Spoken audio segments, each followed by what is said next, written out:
Welcome back, MTG Joe here, back with the normal setup to some extent. We are in my new house. I still need to put things together, but we have my computer going, so no more ghetto laptop streams with like a $2 headset. And what we're here today for is weekly meta breakdown, and we are looking at standard for this particular video, best of one and traditional best of three. If you're interested in the alchemy or historic formats, there'll be a separate video each week in the playlist that you can check out. We are looking this week from the week of December 27th to January 3rd from Platinum to Mythic. And as we always do to source our data, we are getting the data sets from Untapped GG.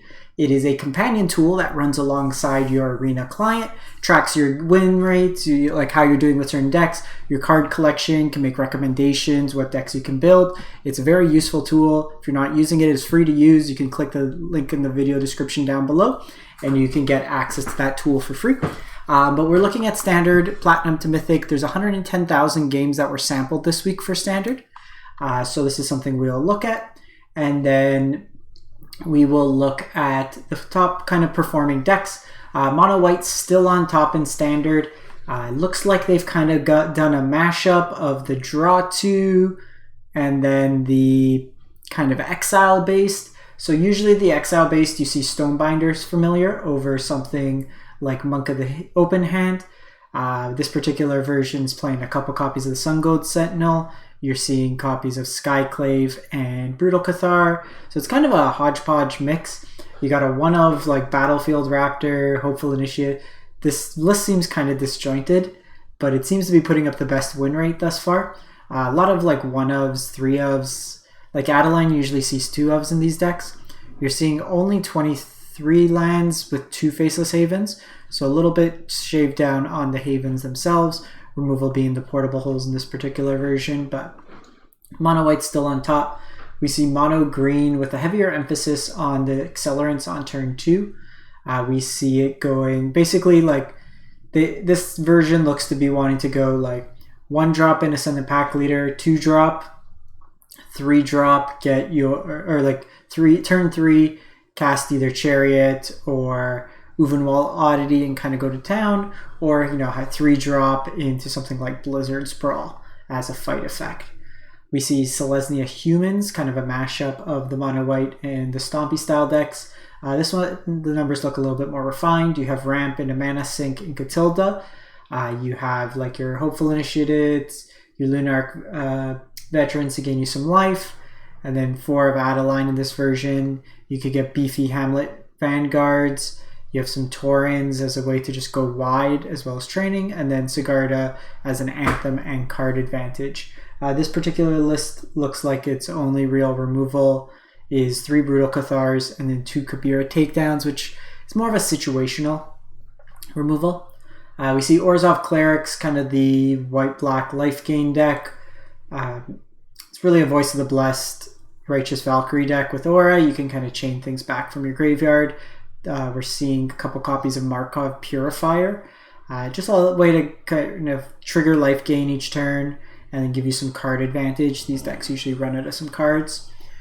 Jeskai. Are they going... Interesting, they're not playing the slow land. They're playing Snarl still. The slow land seems a lot better in this list. Just kind of caught my eye there. We see Jeskai Turns, just a Galvanic iteration, taking turns list. We're seeing just 1 copy of Galvanic, but you have your Fading Hopes for tempo, and it's just like a Lier, Hullbreaker, Horror, bore your opponent to death. You have your Doom Scars in this particular list, a couple counter spells as well to kind of mix it in.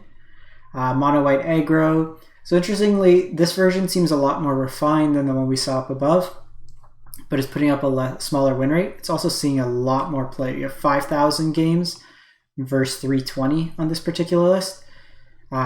So this is probably more indicative of what the deck's actually performing at. That's still a small sample size, like 300 when we look at 110,000 game sample size. Just another version of Mono Green. This one's going a little bit bigger into Ren as well as a natural growth.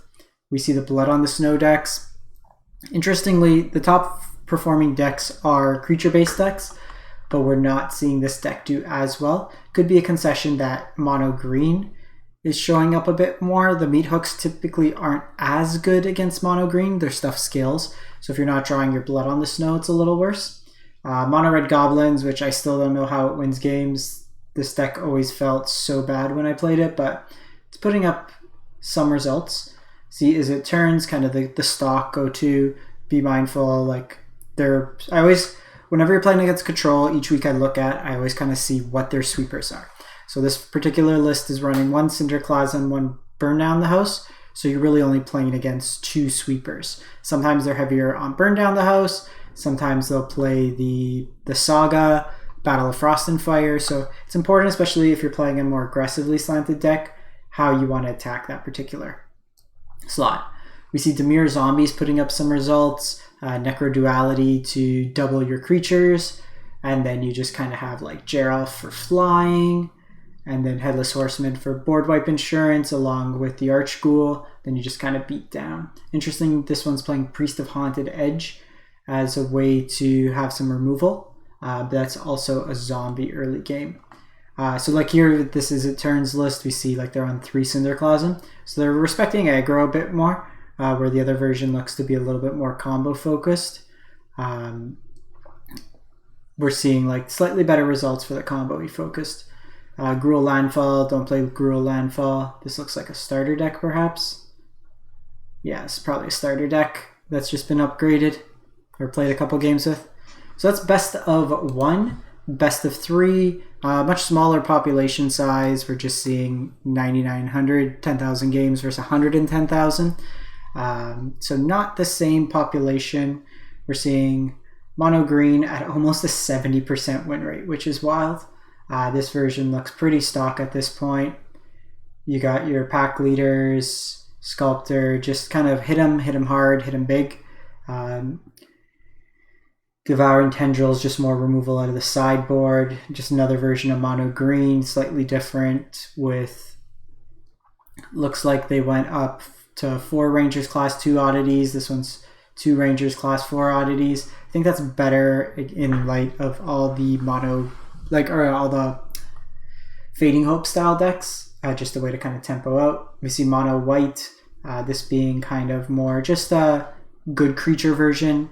Valor Stance is pretty flexible as both protection from removal, but also against like the green based decks to destroy their creatures. And interesting, we see a Jund. So this is a black-red treasure deck that we've seen a couple times. You're splashing basically for Helena and Elena, just a kind of powerful way to beef up any of your creatures, as well as Eska's Chariot. Interestingly, this version's playing Path of Peril, so it takes out some of the smaller creatures in the early game. You generally will win the late game in the creature mirrors, just because your top end's a lot stronger. Notably, there's no white lands in this deck, so the cleave cost can't be paid, but you are playing a treasure-based deck where you have stuff like Magda, Kalayan, or the Goldspan Dragon to, in a pinch, be able to cast the Path to Peril. So that's pretty much standard. There's not much deviation week to week. We're actually not even seeing in this sample size any of the turns-based decks. I feel like they're lists that are played quite heavily. Let's see if we... Yeah, I can go back to November 11th, where mono white's just... Yeah, mono white, mono green, mono black, aggro, which is actually kind of interesting, which is the Blood on the Snow deck, and then Is It Turns. So the turns decks aren't putting up as high results as the super linear aggro, but they're also a decent representation. So if we look at just number of matches played, mono red, Is It Turns, Stompy, mono black. So you're pretty much getting the same decks that we've had for months now. The Zombies deck versus the Blood on the Snow deck. Wizards' kind of reluctance to do anything to this format's kind of messed up any kind of desire to play. It still is more popular than Alchemy, just based on the sheer numbers. But I think just you really need to like one of the top 3 decks because there's very little space for innovation. We went through Historic on the other video, and there's a lot more decks just in terms of talking about. But anyways, so that'll wrap up this week's video. If you do have any questions, cards you can't see, anything like that, just drop a comment, try to link you the list themselves. As always, if you do want to just use Untapped, the link is in the video description down below. And if you do enjoy this type of content, I do put out videos weekly. We'll be getting back in the swing of things, so I will be doing more gameplay content again, usually a video a day across various formats on MTG Arena. So if you can, drop a like, comment, and if you haven't done so already, consider subscribing to the channel to always get notified when we come out with a new video. Thanks for watching, have a great one, and stay safe out there.